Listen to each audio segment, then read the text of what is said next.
Hello guys, so I'm back. I'm doing an unboxing. Um, this is from a new online vendor that I found during Black Friday. It was a Louisiana Orchid connection. First time I bought from them, but there's a lot of unboxing videos over at YouTube, and I even watched Cloud Force Vibes. He ordered twice from them, and so far everything looked good, and decided to go for it. They have 3 plants that I am really looking for, but for this orders there's 5. This was supposed to arrive yesterday, but was delivered today. I was disappointed with USPS because they left it in the locker in our mailbox. So we have like that community mailbox, and they left it there. I don't know. I've been ordering from Carnivero. I also have an unboxing for Carnivero, but that will be on a separate video. But every time I order from Carnivero or another vendor, they leave and they ship via USPS. They leave it in the locker box, so I don't know why. However, whenever I order from Andy's Orchids, they're delivered and dropped at the front door. So that's I don't know. I mean, from what I look from the shipping description, it looks the same. But anyway, enough with that.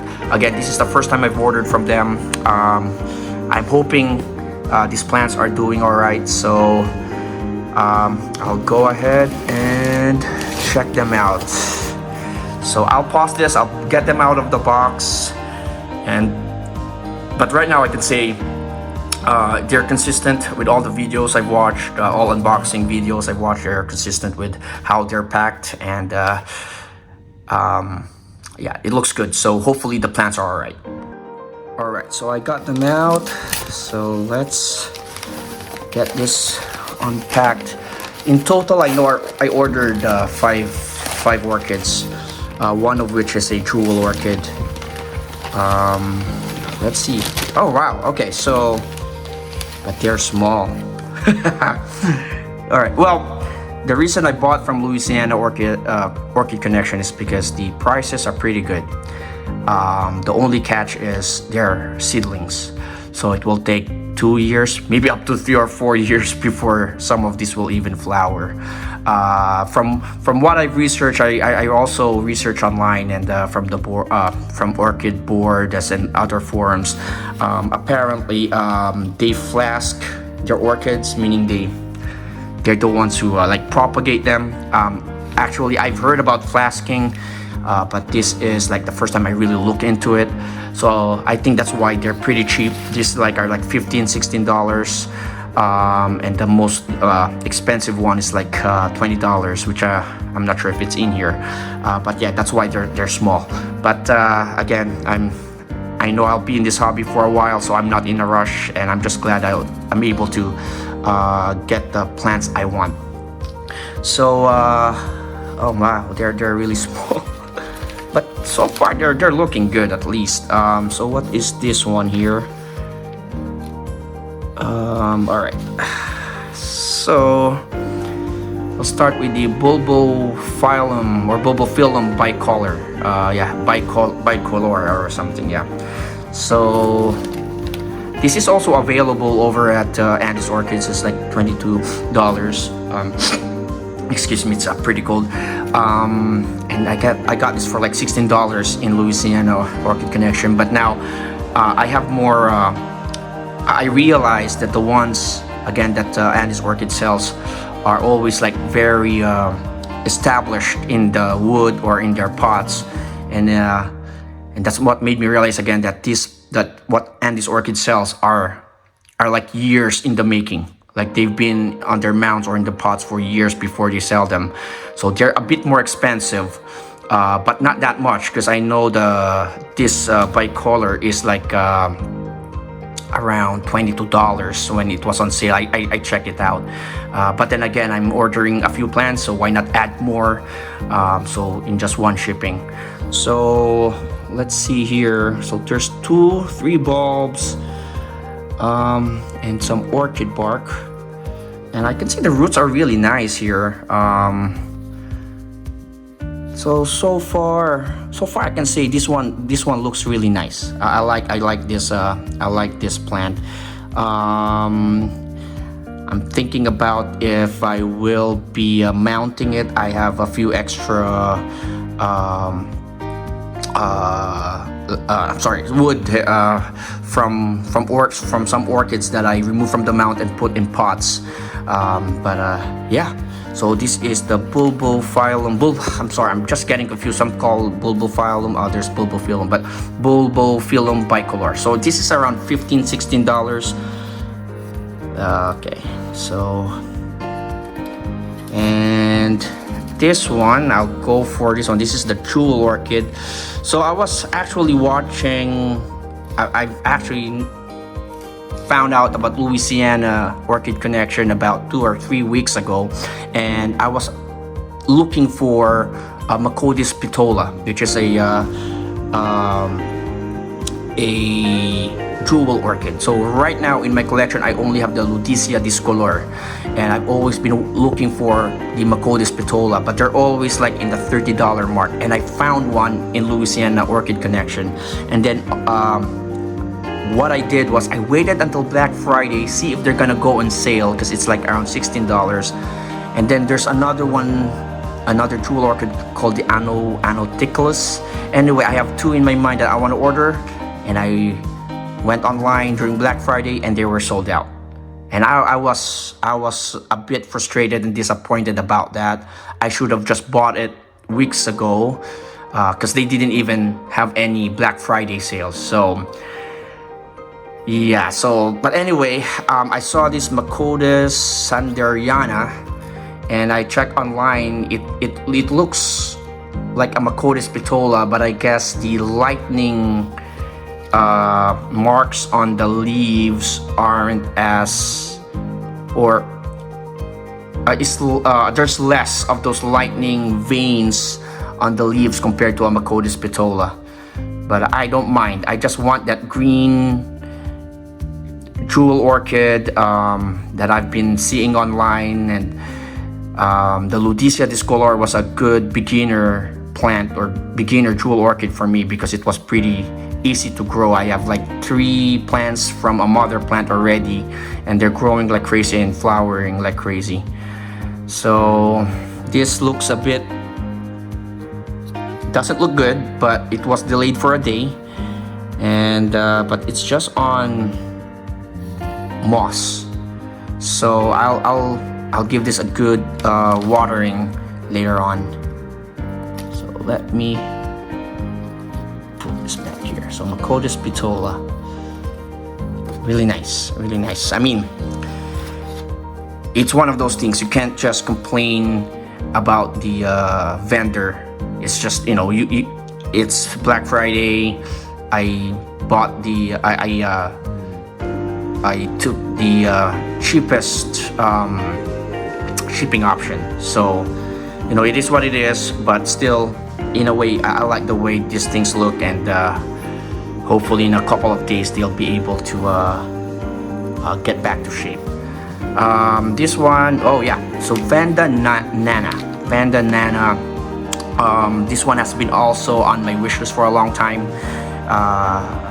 Previously known as Ascocentrum pusillum, and I've been collecting Ascocentrum. So I've got the Ascocentrum hendersonianum, Ascocentrum miniatum, and the Ascocentrum ampullaceum. And the pusillum is in my wish list for a while, and then they changed the name to Vanda Nana, and the price was really good, $16. It's kind of rare. It's hard to find. Even Andes Orchid don't have this in their inventory for a long time. I haven't even seen it available yet in their inventory or in their website. So I'm glad to be able to get hold of this plant, and cross this out from my wish list. And the leaves are really nice. The roots looks nice also. So yeah, so far with the orchids, they all look good. It's only the Macodus sanderiana that is a bit battered, but I think it will be able to recover. Okay, and this one is another bulbophyllum. The leaf, this one doesn't look good, but again, it's cold, so it was delayed for a day, so hopefully it's able to recover. And this is the bulbophyllum cuprium. So I saw the flower, it's really nice, so I might as well just add this to the order. Yeah, leaves doesn't look good. The bulbs are a bit bigger, because I was thinking I might just mount this, but this guy will stay in here. Yeah, I'll just have this mounted. Sorry, in this pot, in a mesh pot.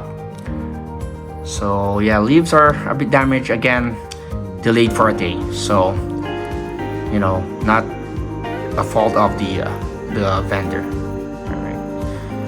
And I've been checking. I don't see any pests, but I will do a double check later on. All right. So yeah. And then the last one, which is also on my wish list. Let me just move these guys over here. All right, for the last one. Okay. And they also included a hook.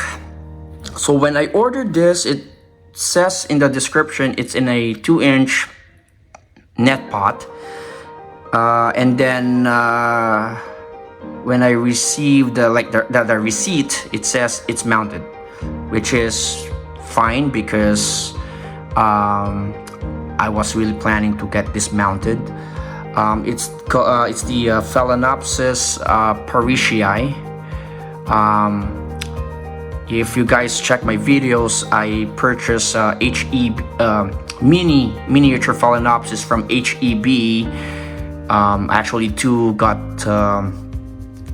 got rotted. I was able to save one, but they all are doing great. What I like about Phalaenopsis is their growth habit. They have robust roots when they're happy. Their leaves looks nice, but I'm not really a fan of hybrids, and the ones in HEB are hybrids. So I was researching for species-only Phalaenopsis, and what caught my eye was the Phalaenopsis. Oh my god, this one's a bit rotted. Mount Phalaenopsis parishii. It caught my attention because it's a miniature. The flowers are small, the plant is small, but they're nice. And then when I was searching for Louisiana Orchid Connection unboxing, one of the YouTubers actually purchased a parishii, and that specimen looked good. And this one is no less. It looks really nice. If you look at all the moss growing there, look at all these roots, but the mount is a bit rotted there. It's all right. I have extra mounts. I'll just maybe put it on top of it and then just do another round of fishing line. I won't remove the wood, because the roots also will love to go through the rotted wood and get some nutrients from there. I've seen that when I had when I was still in the Philippines, when I had some dendrobiums, even through the tree fern panels, they'll like that. So yeah. Anyway, yeah, this looks good. The roots are really nice. There's some algae, so it shows that this plant gets lots of humidity, maybe even watered more. But yeah, the wood is a bit, not a bit. It's rotted, but I don't mind. I'll do what I'll plan. So yes, so far I can say I'm happy with this order. Disappointed with USPS, but not the vendor. I'll be watching that website. I'm gonna get my Macoda petola, Macodus petola, and the Noctilus, the one with a lighter colored leaves. But I'll try to get this one to survive. But yeah, that's it, guys. Thank you, and have a good one.